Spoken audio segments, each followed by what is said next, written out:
Alright, party, listen close. You want the dossier on the banished bard. You want to know where the dungeon master of the Hellfire Club vanished to.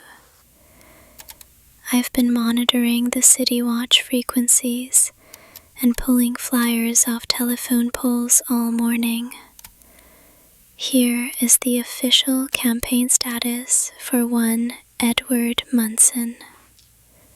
The official narrative, according to the Hawkins Police Department and the fearful townsfolk.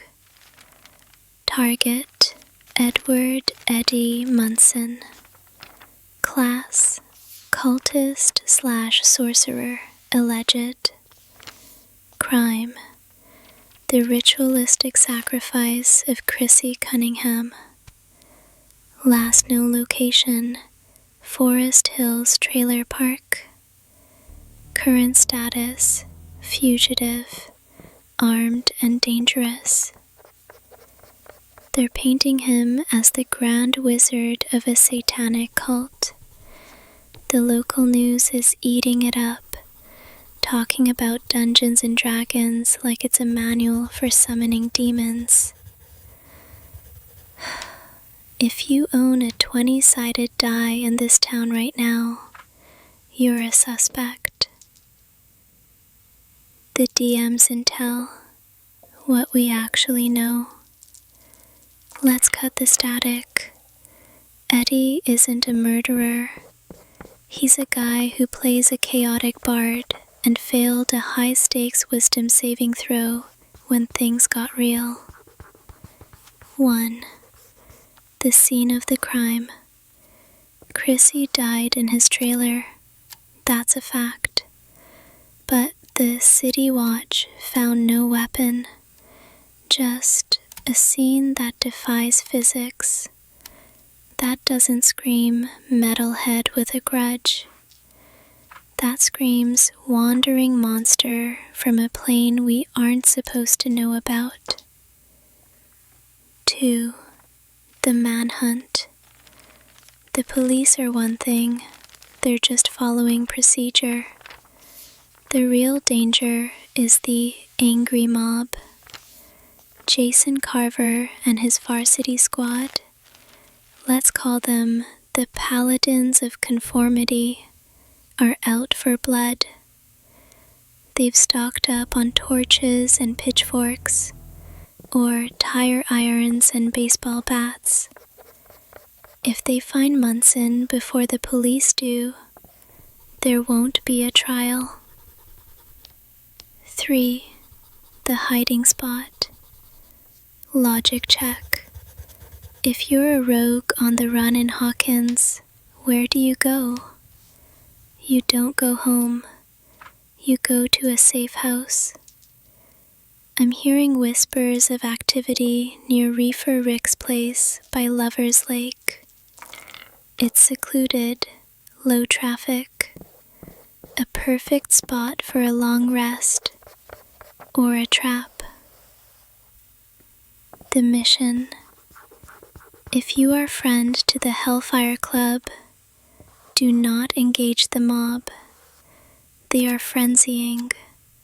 Keep your eyes on the shadows. If you see a curly-haired rogue in a denim vest, point him toward the shadows, not the light. Disinformation. If anyone asks, you saw him hitchhiking to Indianapolis 3 days ago. Eddie, if you can hear this frequency, stop running. You can't outrun a curse. Find the party. Find the Wheelers. They're the only ones with the spell slots to fix this.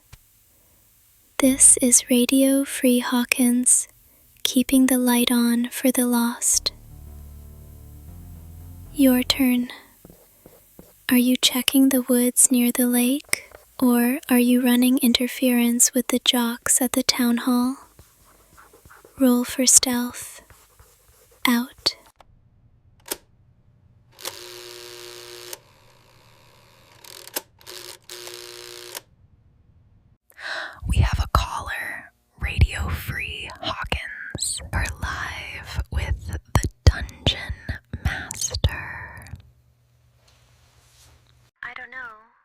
do you have for me? You call the emergency frequency to ask the quest giver for a quest. Bold strategy. I respect the audacity, even if your charisma modifier is a bit low. Alright, if you're looking for trouble, I've got a deck full of wild cards. Here is what's bubbling up from the sewers tonight. You're asking the heavy questions tonight, adventurer. You're tuning in to Radio Free Hawkins, 106 point something on your dial. You're asking the heavy questions tonight, adventurer. I'm looking at the quest board right now. The cork is barely visible under the flyers. It's not looking good for the home team. The missing posters are starting to look less like accidents and more like a systemic culling by a chaotic evil entity. Here is the current sitrep on the lost party members.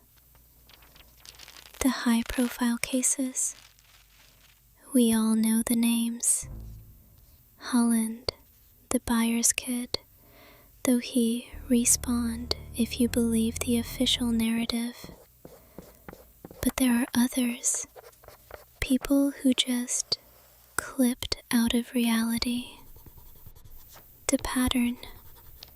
Most disappearances happen near the murky edges of the map. Mirkwood, the quarry, and lately, weird activity near the trailer park. The official story. The city guards, Hawkins PD, are calling them runaways. I'm calling it a failed perception check by the authorities. You don't leave your car running with the door open if you're just skipping town.